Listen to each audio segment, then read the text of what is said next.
वाल्मीकि रामायण का रहस्य। राजा दशरथ और कौशल्या की पुत्री शांता।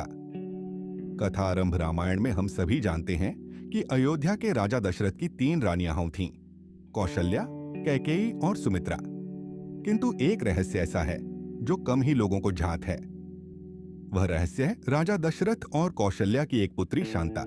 शांता का जन्म कहा जाता है कि प्रभु श्री राम से पहले माता कौशल्या ने एक कन्या को जन्म दिया था। उस कन्या का नाम रखा गया शांता।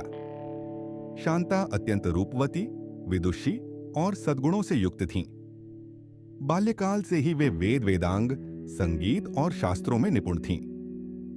गुप्त कारण, लेकिन प्रश्न यह उठता है कि शांता का उल्लेख रामायण में विस्तार से क्यों नहीं मिलता। किंवदंती है कि जब राजा दशरथ को संतान प्राप्ति नहीं हो रही थी तो एक आश्य ने कहा, यदि आप अपनी कन्या शांता को अंगदेश के राजा लोमपाद को दान स्वरूप दे दें तो आपके जीवन में पुत्र का जन्म संभव होगा।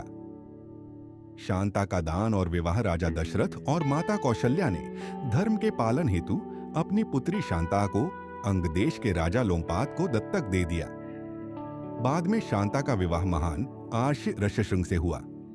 ऋष्यशृंग वही ऋषि हैं जिन्होंने दशरथ के यज्ञ पुत्रकामेष्टि यज्ञ को संपन्न कराया और उसी यज्ञ के फलस्वरूप भगवान राम, लक्ष्मण, भरत और शत्रुघ्न का जन्म हुआ। कथा का रहस्य इस प्रकार, शांता ही वह कड़ी थीं जिनके कारण प्रभु श्री राम और उनके भाइयों का जन्म संभव हो पाया। रामायण में भले ही उनका वर्णन अल्प हो, परंतु उनकी भूमिका अत्यंत महत्वपूर्ण और रहस्यमयी है। समापन इस रहस्य से यह स्पष्ट होता है कि हर कथा में ऐसे पात्र होते हैं जिनका योगदान अदृश्य होते हुए भी अमूल्य होता है। शांता, वह भूली बिसरी राजकन्या जिनके बिना रामकथा अधूरी है। यह थी वाल्मीकि रामायण का एक अनकहा रहस्य।